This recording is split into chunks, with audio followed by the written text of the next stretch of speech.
When Nick Ferry had Jay Bates and April Wilkerson over to his shop, the last day they were together they all made mantle clocks. And I commented on the video saying that I've never made a mantle clock before, and that if I did, I'd do it on my scroll saw. And he replied to the comment saying, "Awesome, go for it."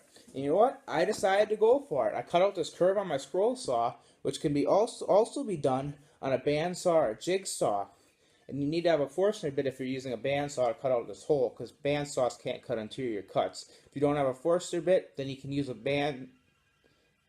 scroll saw or jigsaw to cut out the inside. And I made this top part out of walnut and the base out of maple, and I routed the base. I'll leave a link to the Steve Good pattern and Nick's video in the description. Stay tuned to see how I made this.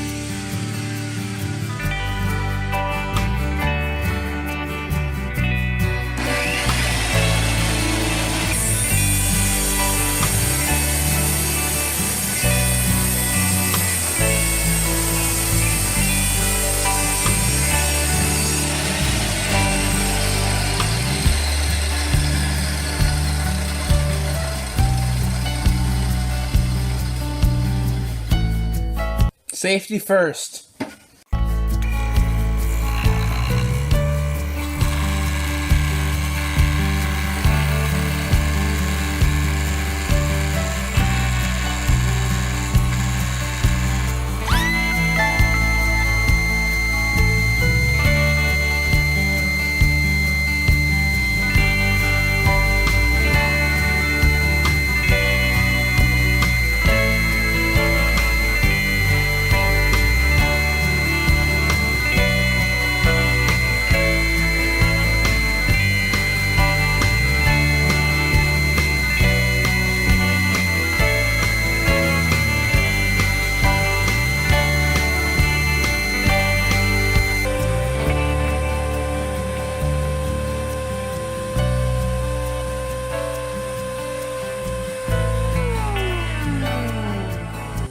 That cut went pretty good.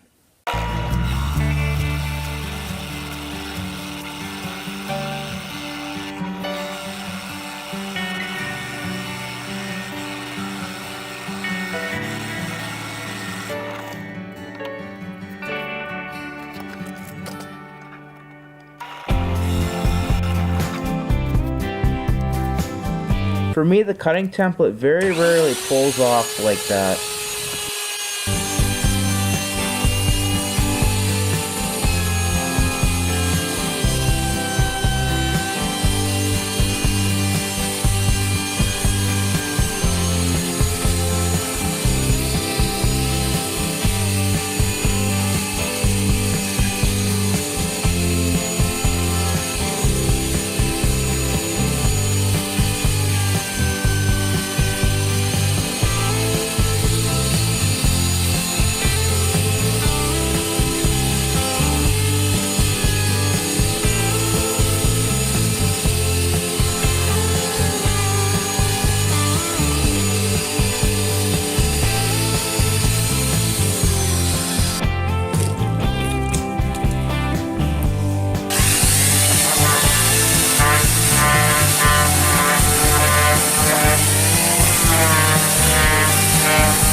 clock insert just came. I just set the clock.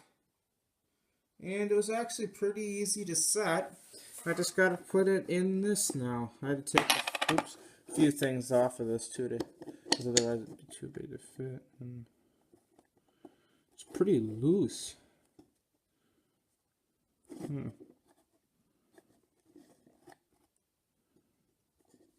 I suppose I'll throw that away. I have to dig that out. Oh, it's right here. Maybe I'll have to keep this on to, maybe that'll help it fit in better.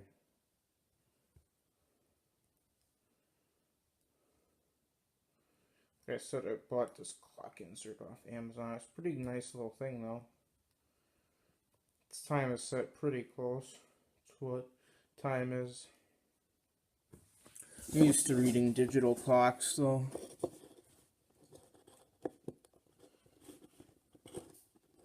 So it doesn't want to stay in too good though, that's the problem. But now I just got it in, it looks like. 12 is a little off, so I need to twist that a little bit. I'd like to have a 12 in the top there. Like it's supposed to be.